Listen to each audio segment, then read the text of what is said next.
Méditons avec la communauté des disciples du Christ vivant en ce mardi 19 septembre 2023, 24e semaine du temps ordinaire, année liturgique A. Évangile de Jésus-Christ selon Saint Luc, au chapitre 7, versets 11 à 17.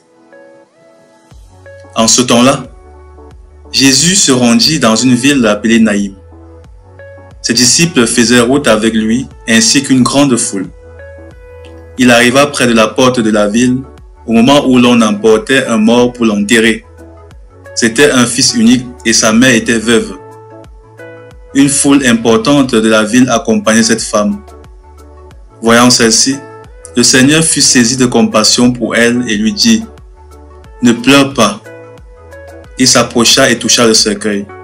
Les porteurs s'arrêtèrent et Jésus dit « Jeune homme, je te l'ordonne, lève-toi ». Alors le mort se redressa et se mit à parler, et Jésus le rendit à sa mère. La crainte s'empara de tous, et ils rendaient gloire à Dieu en disant « Un grand prophète s'est levé parmi nous, et Dieu a visité son peuple. » Et cette parole sur Jésus se répandit dans la Judée entière et dans toute la région. Acclamons la parole de Dieu. Méditation.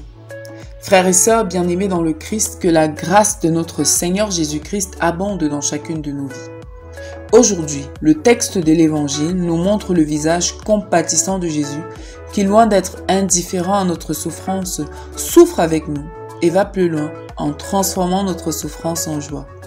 Alors que tout est dit et que le fils de la veuve présenté dans l'Évangile est mort, sa rencontre avec Jésus transforme sa situation. Autour d'elle, les pleurs, les lamentations, tous compatissent au malheur de cette veuve qui a déjà perdu son époux et vient de perdre son fils unique. Il y a des événements tellement douloureux qu'on ne veut même pas y penser. Il y a des situations qui nous mettent à terre, qui nous enterrent littéralement. Et nous avons l'impression de ne plus pouvoir en sortir, que la souffrance ne peut pas finir, que la souffrance s'est installée dans nos vies et dans nos cœurs. Pourtant, Dieu n'a pas dit son dernier mot. Cette veuve a eu la grâce que Jésus passe par là.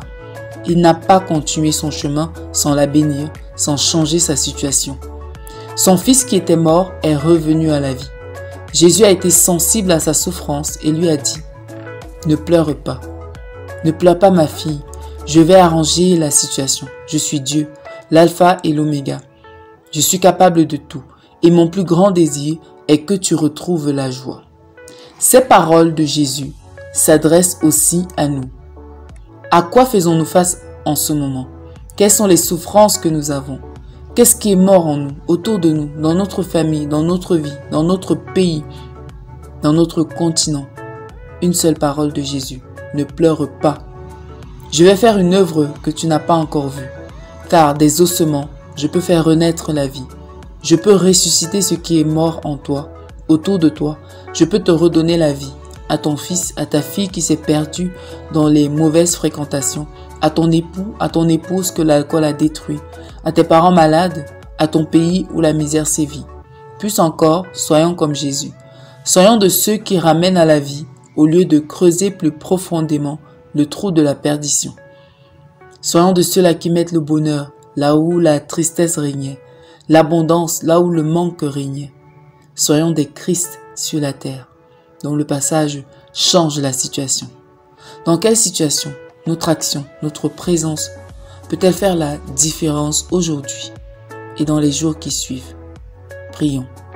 Seigneur, accorde-nous la grâce d'espérer en toi, peu importe la gravité de la situation par laquelle nous passons. Intercession pour tous les parents qui ont perdu un enfant, qu'ils trouvent auprès de Dieu la consolation. Maman Marie, intercède pour nous. Exercice spirituel. Faisons un geste pour un orphelin ou pour une veuve aujourd'hui autour de nous. Loué soit Jésus-Christ.